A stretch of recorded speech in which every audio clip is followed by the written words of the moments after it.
2.1.2 menghasilkan skema hubungan yang normalize daripada masalah yang diberi. Okey. Sebenarnya topik ini sudah kamu pernah sentuh tahun lalu sebagai ulang kaji saja, tapi mungkin ada tambahan. So daripada tajuk ini kita akan mula dengan model hubungan data. Okey. Model hubungan data. Okey, apa maksud dia model hubungan data ni? Data itu disimpan dalam bentuk jadual macam ini. Dan ada hubungan dia. Okey, kamu kena pasti sudah kunci primer dan kunci asing lah. Okey, model hubungan data. Model ini dibina selepas kamu lukis ERD. Okey, selepas kamu lukis ERD. Memberi gambaran tentang struktur jadual dalam sistem pangkalan data yang ingin dibangunkan. Okey, model hubungan data ni kamu boleh buat sama ada dalam bentuk jadual atau yang dalam bentuk biasanya dalam bentuk jadual dululah. Jadual penuh dengan data-data dia sekali. Tetapi lepas kamu buat jadual tu, kamu boleh buat skema hubungan dalam bentuk grafik atau teks. Okay? Skema hubungan dalam bentuk grafik atau teks. Okey, kunci hubungan. Setakat ni kamu perlu tahu dua jenis kunci. Tetapi kita ada satu lagi kunci yang kamu perlu tahu dalam ini. Okey. Kunci primer ini, okey? Primer.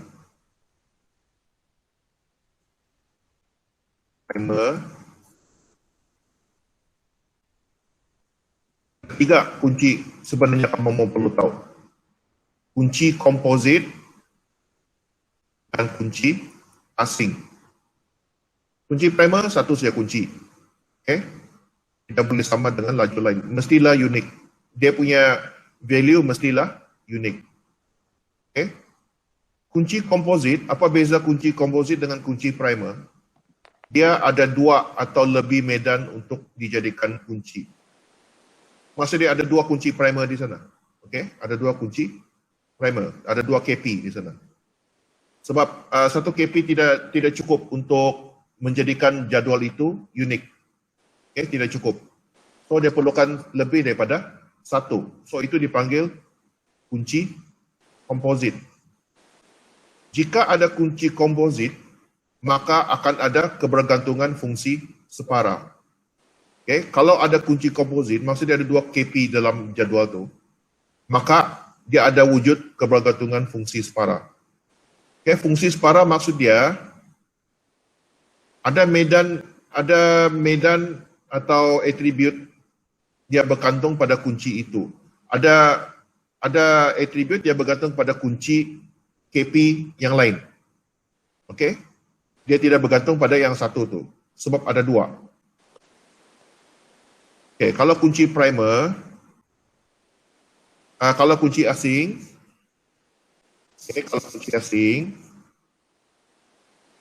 kalau dia ada kunci primer di jadual yang lain, bukan dalam jadual itu.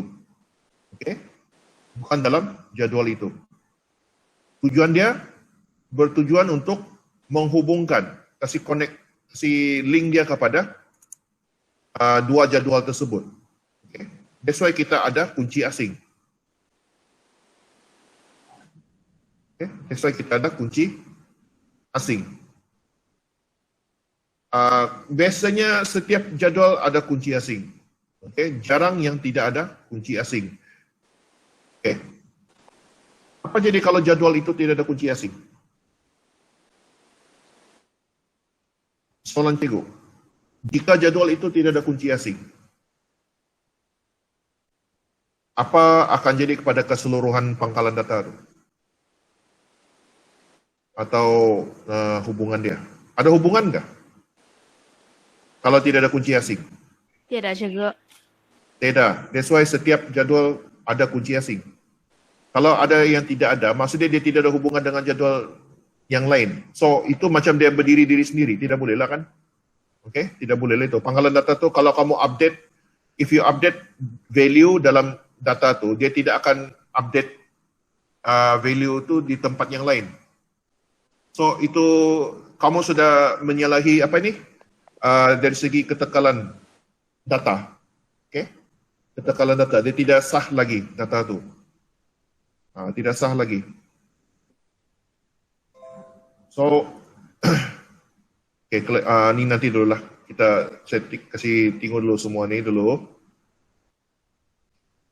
So, kunci primer, dia okay, kalau kamu buat, ini ialah dalam bentuk skema hubungan, teks. Okay? Skema hubungan teks. Kamu boleh underline. Okay? Kamu boleh underline. Atau kamu letak KP. Okay?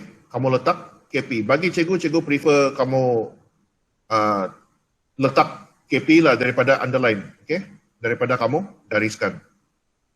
Kalau kunci asing, dia underline yang dalam bentuk putus-putus lah.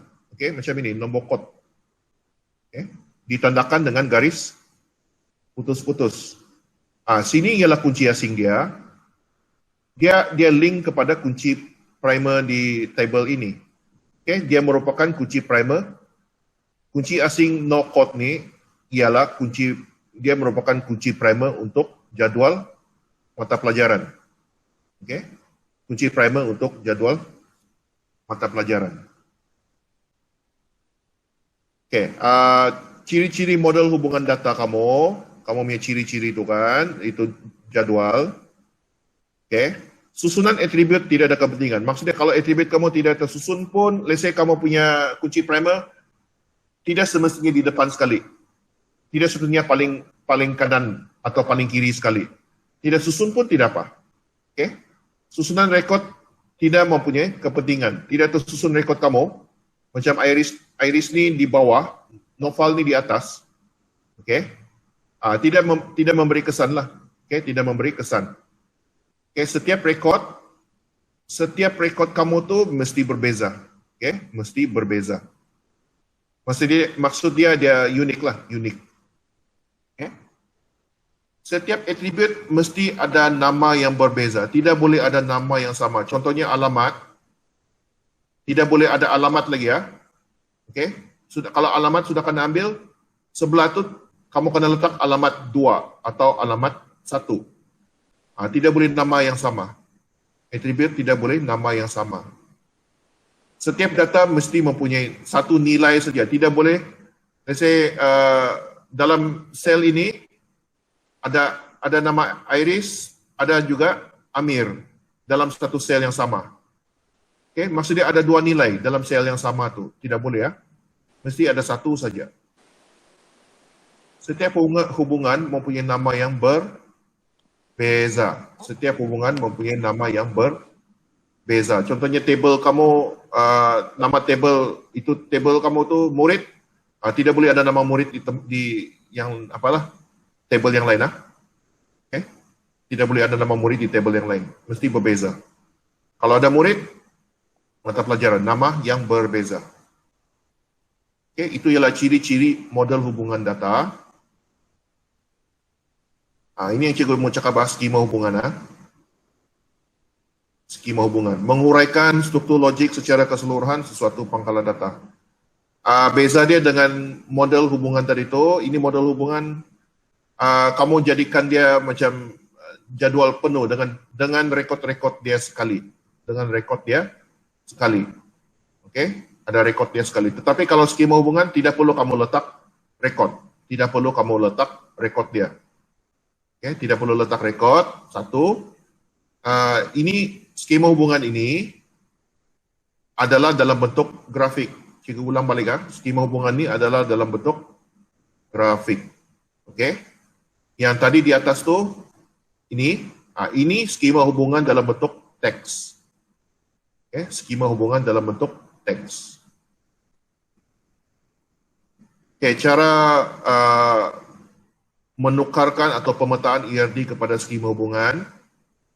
Okay, entiti ditukarkan menjadi nama hubungan. Okay, nama hubungan. Contohnya entiti murid, entiti murid. Kalau ERD ini ialah entiti. Okay, ini ialah entiti. Murid ini ialah entiti.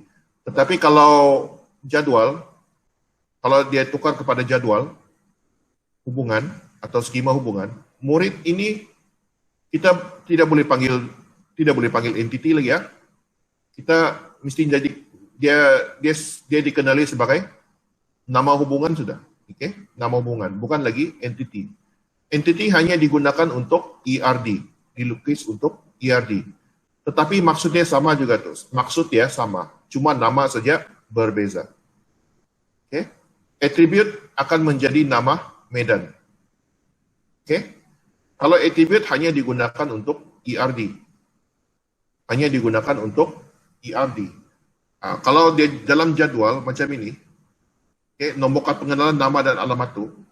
Kalau dalam ERD ini ialah attribute. Tetapi kalau dalam jadwal atau skema hubungan, ini dikenali sebagai medan, column.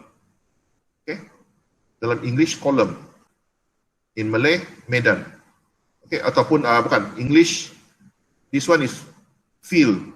Okay? Field. F-I-E-L-D ya. Tapi kalau Malay dipanggil medan. Okay? Medan. Okay, jenis hubungan dalam ERD akan menentukan pemilihan kunci asing. Okay.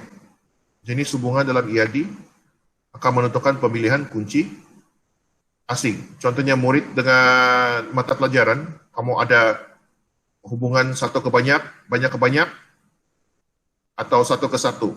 Dia akan tentukan pemilihan kunci asing kamu. Okay. So hubungan ERD itu, cikgu sudah explain tadi, ada 3 hubungan dia, satu ke satu ke banyak, dan banyak ke banyak. Okay, satu ke satu, maksudnya hanya murid itu yang ada IC. Dia tidak boleh, satu murid mempunyai banyak IC, tidak boleh lah. Itu hubungan satu ke satu. Satu ke banyak maksudnya satu guru boleh mengajar ramai murid. Okay. Banyak ke banyak ini susah mau beza dengan one to many sebab dia mungkin boleh sama nih. Okay. Banyak guru boleh mengajar banyak murid, boleh diterima juga. Okay. Banyak guru boleh mengajar banyak murid. Okay. Let's say 2 guru bergabung dalam satu kelas, boleh mengajar ramai murid. Okay. Many to many ya. Okey, ini ERD kamu tukar kepada skema hubungan. Okey, tukar kepada skema hubungan.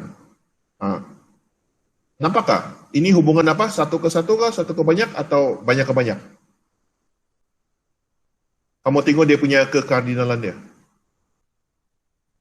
Adakah itu hubungan satu ke banyak atau banyak ke banyak? Daripada gambar tadi tu. Ini. Apa hubungan dia tu? Siapa boleh jawab?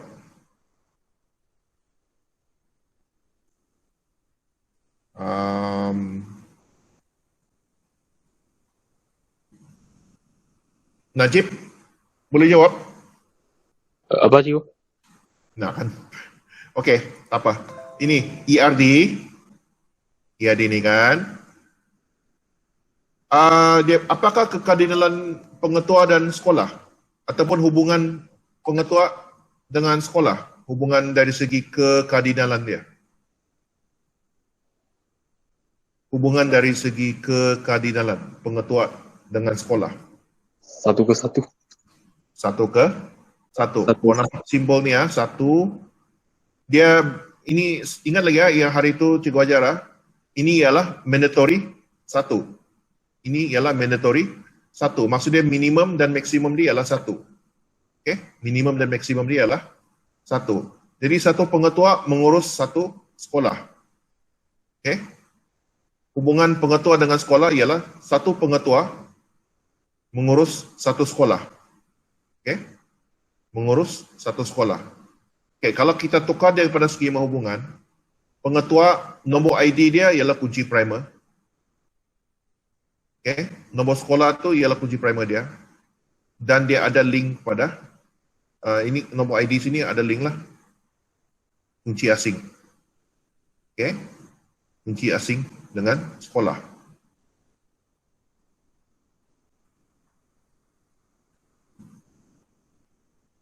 Tiada orang mau tanya cikgu kak, kenapa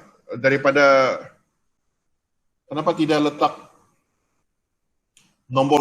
nombor sekolah ni sebagai kunci asing di pengetua? Kita tidak pakai nombor ID, tapi kita letak nombor sekolah letak di pengetua. Dan nombor sekolah tu dijadikan sebagai kunci asing di pengetua. Kenapa tidak buat begitu? Kenapa ini pula yang jadi kunci asing? Kenapa tidak buat begitu tadi? Kenapa kita tidak terima nombor sekolah sebagai kunci asing kepada pengetua? Tidak tahu, cikgu. Apa? Tidak tahu. Tidak tahu, cikgu. Tidak tahu. Okey, kalau kamu letak nombor sekolah sebagai kunci asing di pengetua, okey, dari segi senario sebenar, maksud dia pengetua boleh mengurus banyak sekolah. Okey? Kalau kamu buat begitu, pengetua boleh mengurus banyak sekolah sebab nombor sekolah boleh ulang-ulang banyak sini. Nombor sekolah, kalau ikut logik, maksudnya satu pengetua boleh mengurus banyak sekolah tu. Kalau letak nombor sekolah dijadikan sebagai kunci asing di sini. Kamu faham kah? Oh, ya. Paham, cikgu. Faham kan? Paham, cikgu. Okay. Tetapi satu sekolah boleh diurus oleh ini boleh ulang. Tapi kalau sekolah itu sudah retire lah, sudah besar, dia akan diganti oleh another pengetua. So pengetua yang baru tu dia ada nombor ID yang baru. Nombor ID yang baru. So logik lah. Sini boleh kamu ulang juga boleh dah. Bodoh, memang bodoh. Siapa punya suara tu? Awang. Jadi ini, boleh ulang ID lah untuk pengetua, tapi biasanya dia tidak akan ulang lah. Tidak akan ulang. Maksud dia, satu sekolah diurus oleh satu pengetua sahaja. Satu pengetua sahaja. Kita tidak letak nombor sekolah tu di sini ya. Sebab maksudnya kalau letak kunci asing tu di sini, maksudnya pengetua tu dia boleh urus banyak sekolah. Jadi kamu kena tengok dia punya kekardinalan dia lah. Pengetua dengan sekolah tersebut. Cikgu tahu ini mau tukar ni kan challenging jugalah. Kalau tukar pada skema hubungan. That's why kamu kena tengok dia punya kekardinalan dia tu. You have to see the hubungan dia itulah, kekardinalan dia. Bagaimana ini ya? Pelanggan pesanan.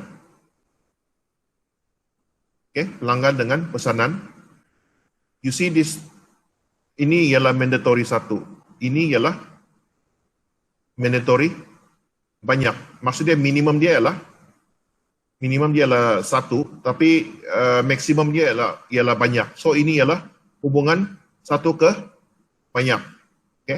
Satu pelanggan mengurus banyak pesanan.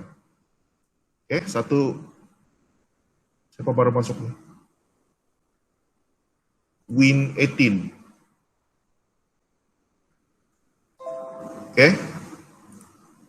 Satu pelanggan mengurus banyak pesanan.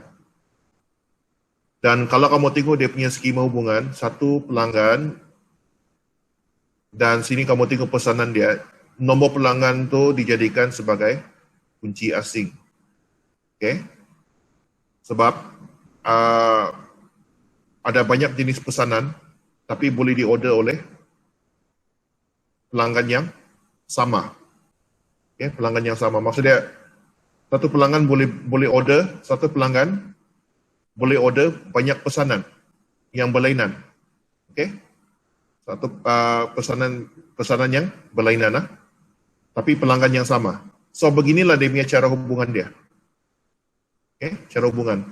Kamu tidak letak begini ya, kamu tidak letak nombor pesanan tu dijadikan sebagai kunci asing di pelanggan. Okey. Kamu tidak letak nombor pesanan tu sebagai kunci asing di pelanggan. Sebab kalau ada pelanggan, kalau ada pesanan yang lain, okey, pesanan boleh ulang, tetapi nombor pelanggan kamu tidak boleh ulang lagi. Sudah unik kan? So, satu kali saya dia order, terus habis. Satu kali saya dia order barang tu, since dia tidak boleh ulang lagi kan? So, satu kali saya dia boleh, one time order. Then, next time dia tidak boleh order lagi. That's why, tidak sesuai nombor pesanan tu diletak sebagai kunci asing di pelanggan. Okay? Bagaimana pula dengan banyak ke banyak? Macam ini ya, banyak ke banyak. Banyak pembekal membekalkan lebih daripada satu pembekal, membekalkan lebih daripada satu bahan mentah. Okey. Kalau begini, biasanya banyak ke banyak dia mesti dipisahkan 3. Dia bukan 2. Dia ada 2, sini ada 2 entity, tetapi kalau dalam skema hubungan dia jadi 3 nama hubungan. Pembekal bahan mentah dan bahan mentah. Okey, sebab banyak ke banyak dan biasanya dia ada kunci komposit. Okey, ada kunci komposit. Kalau banyak ke banyak dia ada kunci komposit. Okey, ada kunci komposit. So, nombor pembekal dia link kepada ni dan nombor bahan dia link kepada sini ya, bukan nombor pelanggan dah. Nombor bahan link kepada nombor bahan di sini. Okey. Ini untuk banyak ke banyak. Okey, sebab banyak pelanggan, banyak pembekal boleh membekal banyak bahan. Okey. Maksudnya sini boleh ulang, nombor bahan pun boleh ulang. Okey. Boleh ulang. Banyak. Okey, banyak. Cikgu. Ya. Jadi yang tu nombor pelanggan tu mau cipta lagi lah nombor pelanggan. Mana? Ini? Yang bahan mentah tu nombor pelanggan. Bukan nombor pelanggan ini, dia silap. Oh. Silap tu Ini nota pun pada silap juga. Jadi nombor sebenarnya bahan. Bahan gini. Bahan, bukan nombor pelanggan tu. Oh, okey cikgu, okey. Cikgu, this time cikgu si perbaiki lah. Okay. Nombor bahan tu. Nombor bahan. Bukan nombor pelanggan tu. Nombor pembekal link pada ni, nombor bahan link pada ni. Okay. Biasanya banyak beginilah. Okay, ada 3 nama hubungan. 3 nama hubungan. Setakat ni okey? Boleh? Boleh. Boleh ya? Okey, sekarang kita mau pergi skema hubungan ternormal. Maksudnya kita mau masuk sampai penormalan. Okey, penormalan. Ini contoh penormalan. Ini sudah sampai penormalan yang 3NF sudah ni ya? 3NF. Okey. So penormalan, definisi penormalan, proses untuk memastikan model data logikal yang terhasil mempunyai anomali yang paling minimum.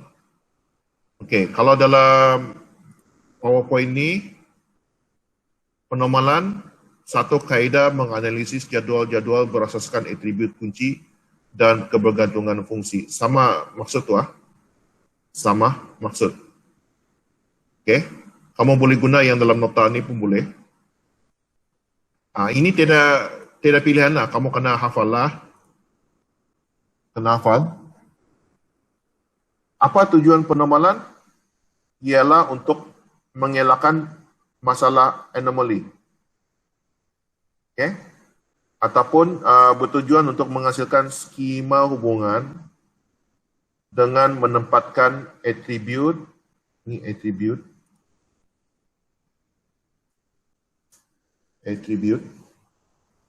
ke dalam jadual dengan betul bagi mengelakkan masalah anomaly. Apa itu anomaly? Apa itu anomaly? Peralat yang mungkin berlaku apabila pengguna ingin mengemaskini jadual yang mengandungi data yang berulang. Okey, anomaly ada 3 jenis anomaly bah. Okey, sisipan, kemaskini, hapus. Contohnya, kalau cikgu hapus, let's say cikgu hapus satu rekod daripada satu jadual. Okey, berkaitan dengan IC nombor pelanggan. Okey. Jika cikgu delete yang pelanggan itu, dia sepatutnya akan terdelete juga, dia akan delete juga maklumat daripada jadual yang lain. Okey. Apa maksud cikgu? Kalau cikgu delete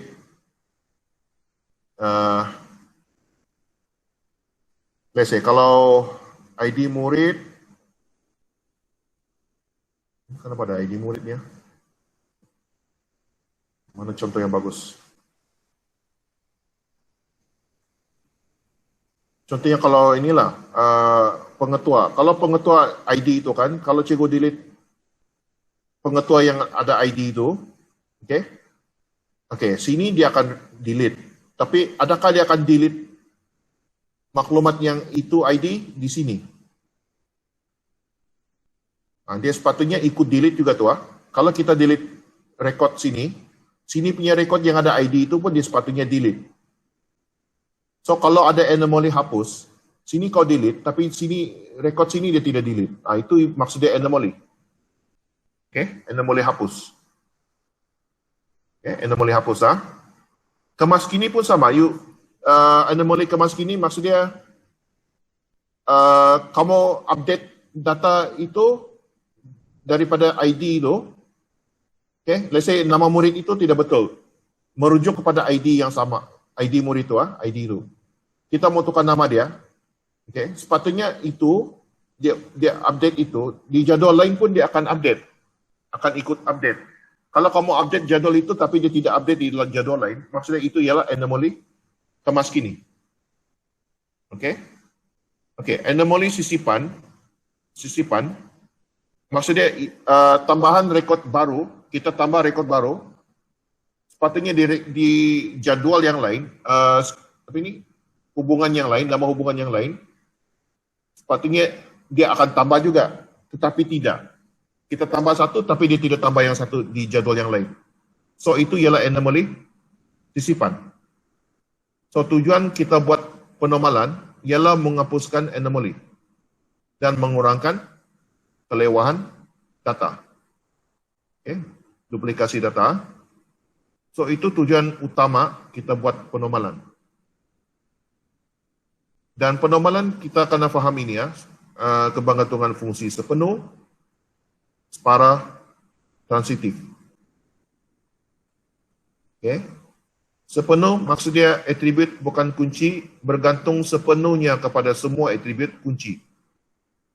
Kalau separa, atribut bukan kunci, dia bergantung pada salah satu atribut kunci. Ini yang cikgu maksudkan kalau ada dua kunci, ada kunci komposit dalam jadual tu, ada atribut kunci bergantung kepada satu atribut kunci itu, tapi dia tidak bergantung pada kunci yang satu tu. Manakala transitif, atribut bukan kunci, dia bergantung kepada atribut bukan kunci. Dia bergantung pada satu lagi atribut yang bukan kunci. Bukan kunci dalam hubungan tersebut. Kunci komposit sudah, kelewahan ini ada pertindihan data lah. Kamu tengok A101 ni. Okay. Dan ada juga A001. Maksudnya ID murid ini, dia walaupun kunci primer tapi ada ulangan. Itu maksudnya kelewahan data tu. Okay, kelewahan data. Salinan data yang berulang. So, anomaly, masalah yang berlaku apabila struktur data pengalaman data tidak dirancang dan tidak normal. Okay. Di mana semua data disimpan dalam satu jadual. Kamu buat macam Excel ya, kau simpan dalam semua jadual tu dalam semua data tu dalam satu jadual. So anomaly yang wujud ini ya, cikgu cakap lah, insert, update, delete. Okay, insert, update, delete. Okay, sisipan ini ya.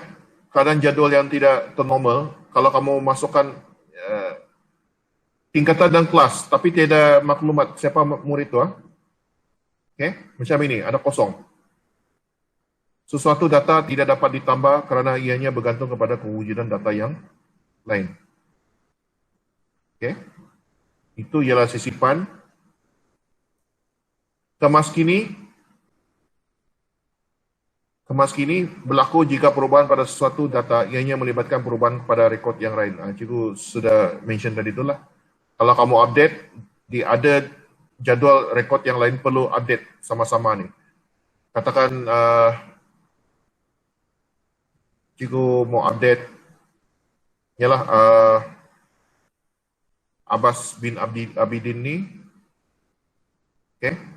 Siapa-siapa yang ada kaitan dengan Abbas tu, kalau cikgu update sini persatuan dia bukan persatuan sains, dia sepatutnya akan ikut update di rekod yang lain, tapi tidak. Okay. So, kamu update sini, tapi dia tidak update di tempat lain. So, itu ialah anomaly kemas kini. Hapus, kalau kita hapus data, okay, menghapuskan sesuatu data akan menyebabkan data yang lain turut terhapus. Macam kita mau delete sejarah sains ni, tinggallah 4. Ini 4 kelas tingkatan 4 dan bersih ini masih tertinggal di sana. Okay? Masih tertinggal. So ini maksudnya anomaly hapus. Okay? Okay, untuk mengelakkan kelewahan, penormalan perlu dilakukan sekurang-kurangnya sehingga 3 NF. Okay? 3 NF. Atau paling maksimum 2 NF jika tiada fungsi transitif. Atau 1 NF terus kepada 3 NF tanpa melalui 2 NF. 1 lompat pergi 3, tidak lalu pada 2 NF. Okay?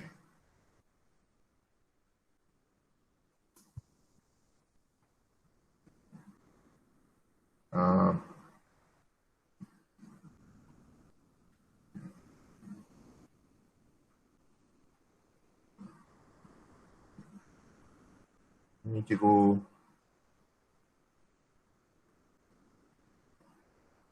Okay. Apakah terjadi jika data kelas 4 aman dihapuskan? Apakah jadi kalau kelas 4 aman dihapuskan? Apakah jadi jika murid M01 meminjam barang nombor A01 pada 2018? Ini tarik. Okay.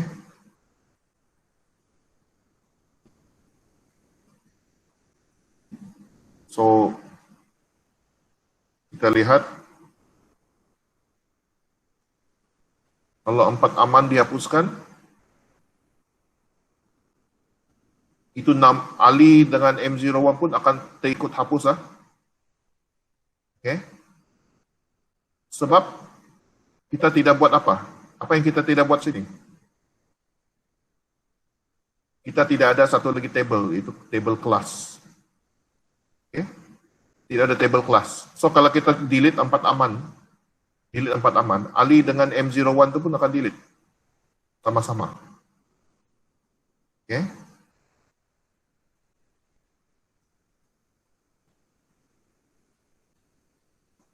And then ini, yang ini, walaupun dia kunci komposit, kamu tengok walaupun dia kunci komposit, kamu tengok dia punya A001, M01 sama dengan A ini, sama dengan di bawah. Sama. Maksudnya kunci komposit ni pun tidak sesuai. Walaupun ada kunci komposit, nombor barang, no ID murid, tetapi itulah akan wujud kelewahan data juga. Maksudnya ini bukan lagi unik. Apa akan jadi jika murid M01 meminjam barang nomor A01?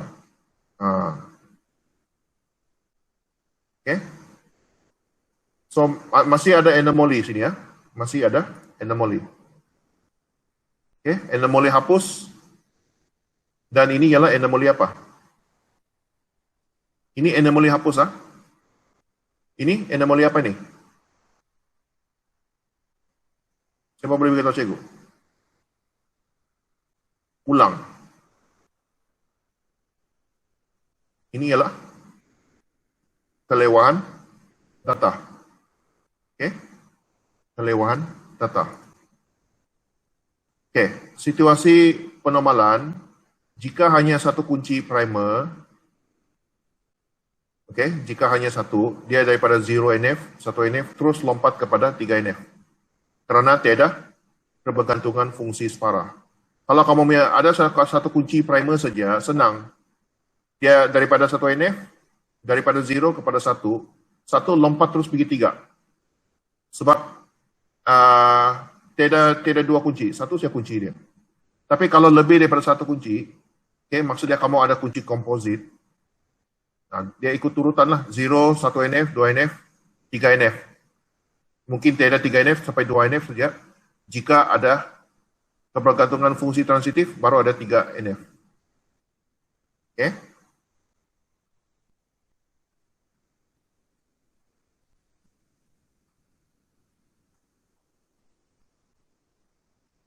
Ini penerangan sepenuhnya. Cikgu akan share ini nota kepada cikgu kamu juga lah semua.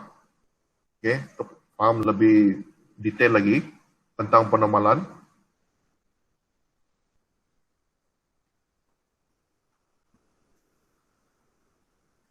Semakin tinggi bentuk penormalan, semakin banyak jadual kamu kena bikin. Semakin tinggi daripada 0NF kepada 3NF, semakin daripada satu jadual, dia akan pecah kepada beberapa jadual yang last kali 3NF itu. Dia akan makin banyak jadual yang kamu akan terbentuk. Daripada 1NF kepada 2NF, dia biasanya pecah jadual berdasarkan pada kunci yang kamu ada. Kunci primer kah, kunci asing kah? Daripada 0NF kepada 1NF, kamu sepatutnya sudah kenal pasti apa itu kunci primer. Mana satu ialah kunci primer atau kunci komposit.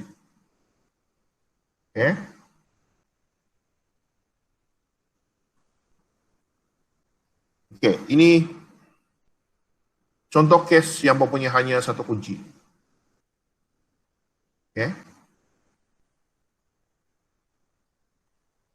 Nombor KP murid dijadikan sebagai kunci primer dia. Cikgu rasa begitulah.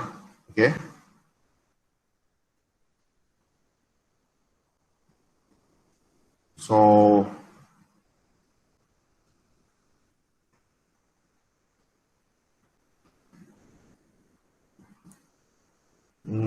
cikgu rasa ya. Kunci primer dia adalah nombor KP murid.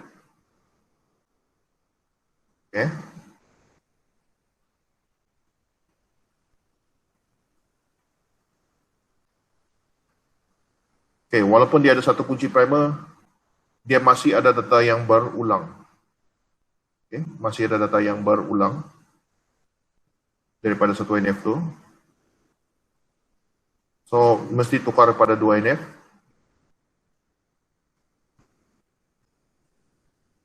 Bentuk 2NF adalah sama seperti 1NF sebab tidak ada kebergantungan fungsi separa. Satu kunci saja. Itu nombor KP murid. So, 2NF sama macam 1NF. Okay. So kita lompat terus pergi 3NF. Ini nama kelas pecah. And then ini jadual baru pun dipecahkan. Okay. So pecah menjadi 3 hubungan sekarang. Murid, nombor KP murid, nama kelas, ID persatuan. Ini akan menjadi kunci asing untuk kelas. Okay, untuk kelas. Dan kita ada kunci primer yang baru, ID kelas. Okay, kita akan namakan kunci primer yang baru, ID kelas. Dan persatuan. Ini merujuk kepada persatuan merujuk kepada ID persatuan. Ini maksudnya transitif lah. Okay, transitif. Dia merujuk kepada atribut yang bukan kunci, yaitu ID persatuan. Okay, ID persatuan.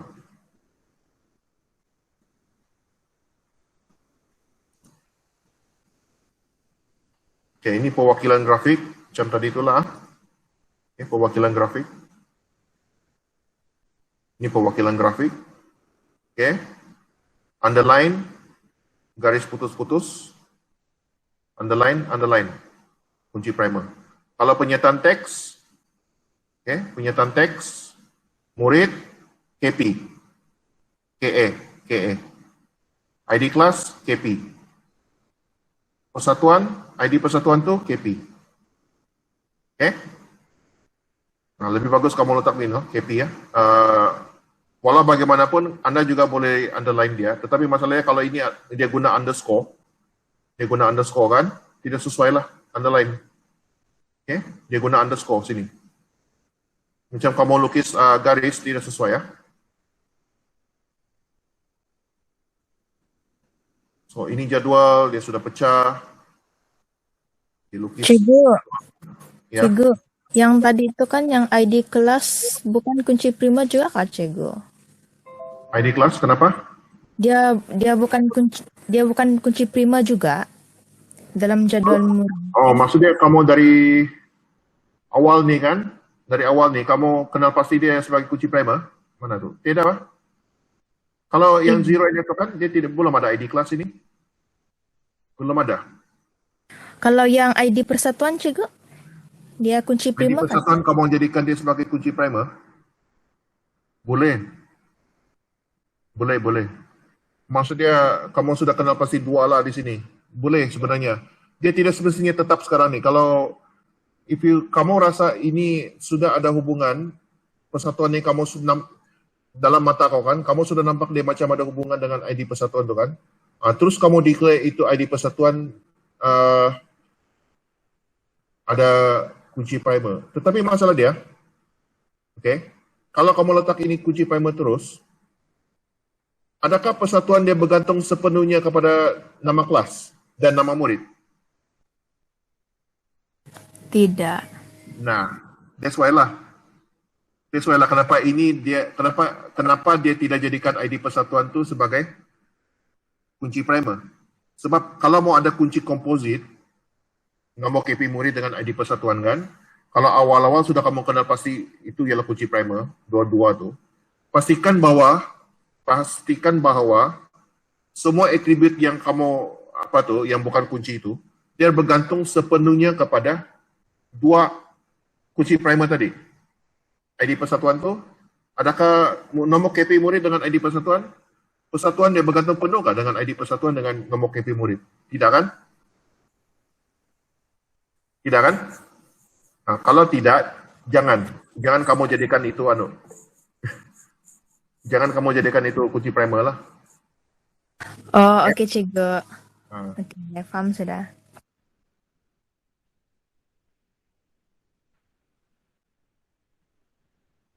Oh, ini penormalan ni memang mencabar lah. Cikgu sendiri pun actually susah. Yang part yang susah sebenarnya kita mau kenal pasti kunci. Supaya kalau kita tidak dapat kenal pasti kunci dia, susah kita mau pecahkan dia kepada jadual yang berkaitan lah. Okay? Susah kita mau pecahkan.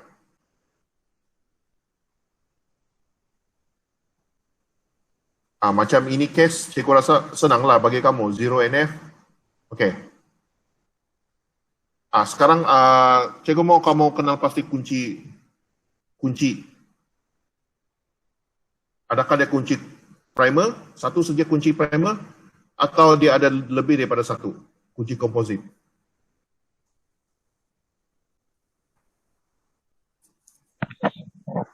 Lebih dari satu. Lebih daripada satu. Okey.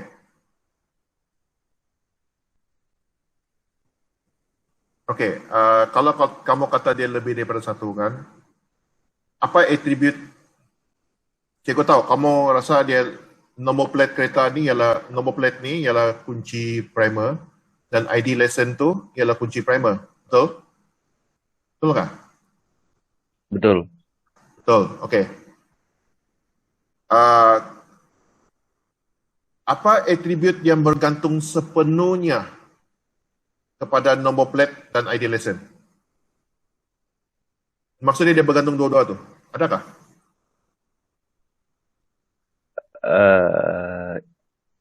Tidak tahu juga. Kenderaan tidak. Kenderaan dia bergantung pada nombor plate.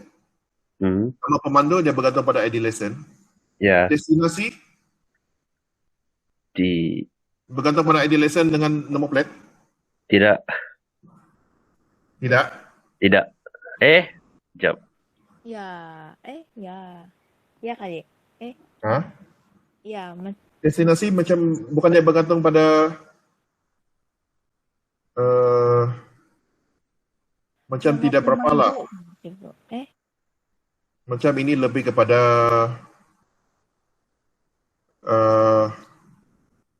pemandu. Oh tidak, ya memang okey. Muar cikgu rasa destinasi ini bergantung sepenuhnya kepada ID lesson dan nombor plate. Kita tengok jawapan nantilah. Cikgu pun tidak pasti. Jarak bergantung sepenuhnya kepada ID lesson dan nombor plate.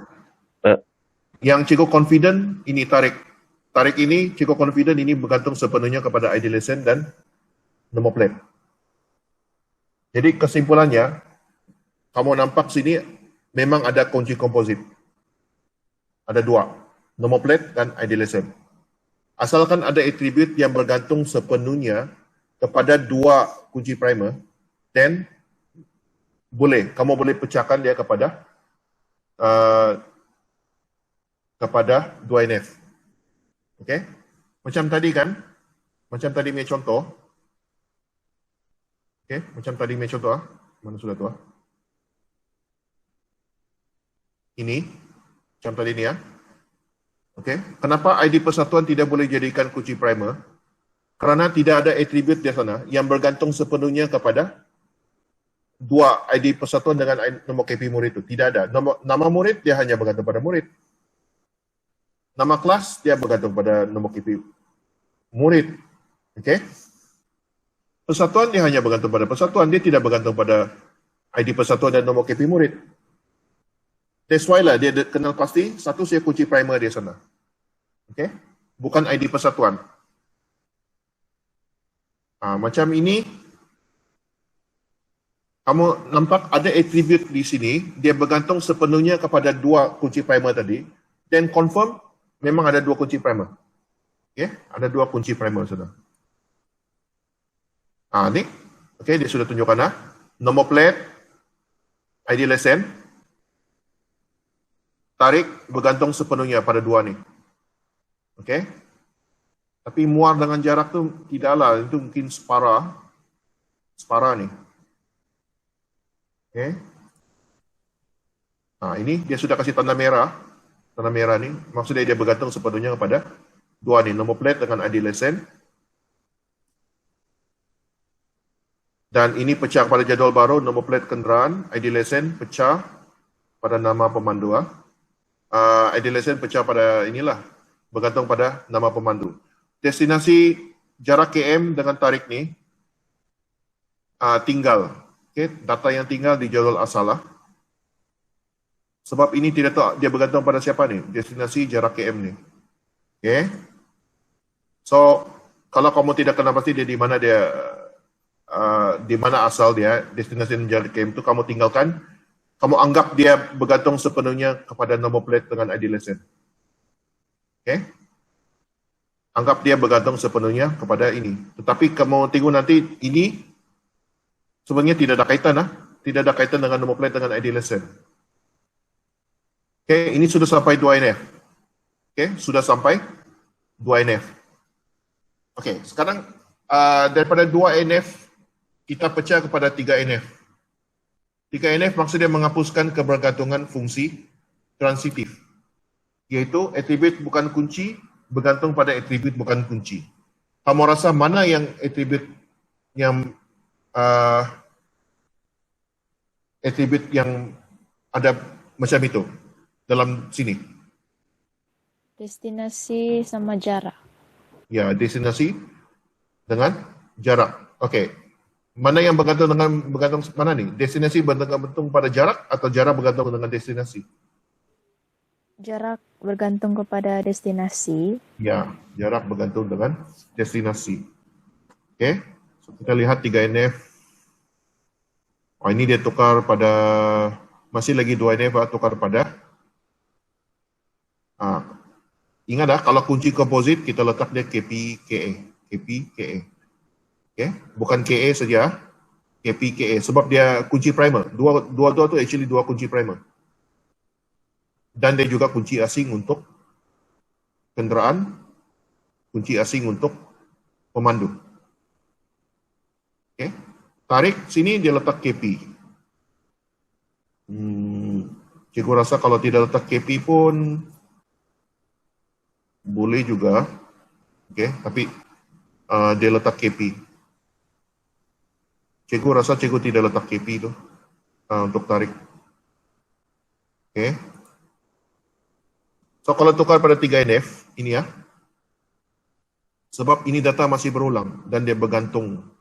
Jarak KM bergantung pada destinasi. Okay. Mau tukar pada 3NF, ini ialah bergantung. Jarak bergantung pada destinasi. So finally, destinasi buat lagi satu jadual yang baru dipanggil lokasi. Okey, lokasi. Destinasi itu ialah kunci primer dia dan jarak KM tu di sinilah jadual yang baru. Manakala destinasi di sini merupakan kunci asing. Kunci asing kepada perjalanan. Okey. So habislah 3NF. Maksudnya ini lengkaplah untuk penormalan kamu. Okey, soalan test power nantilah kalau ada masa kita tengok balik jadual ni. Okey. Tidak ada jawapan lah. Nah, selesaikan sendiri dululah. Okey, soalan test power ni. Okey. Ada soalan untuk 3NF? Ini setakat ni yang buat cikgu punya latihan ni. Siapa yang tanya cikgu tu? Kedrick ke Kieran tu? Cikgu selalu confuse Kedrick dengan Kieran lah. Is it Kedrick atau Kieran dia yang tanya pasal penormalan tu? Okay. Ini semua dalam nota kamu boleh jawab. Okay. ERD, maksudnya kamu boleh jawab ni. ERD ini. Sudah sedia skema hubungan, kamu hanya perlu isi langkah-langkah menghasilkan skema hubungan, penormalan, terangkan proses, apa tujuan penormalan, terangkan Borsov anomaly, nyatakan bentuk penormalan 1NF. Ini kamu hanya pecahkan daripada apa ini? Daripada 0NF kepada 1NF, 11 markah. Kenapa itu ialah 1NF? Kenapa 2NF? Okay. Dan daripada 2NF itu pecah pada 3NF. Ada jadual yang baru. Okay. Kalau mau tengok 2NF, 2 jadual. Okay. 2 jadual. Sampai 3NF, 1, 2, 3 jadual. Okay. So dia perlu pecahkan daripada 2NF tu.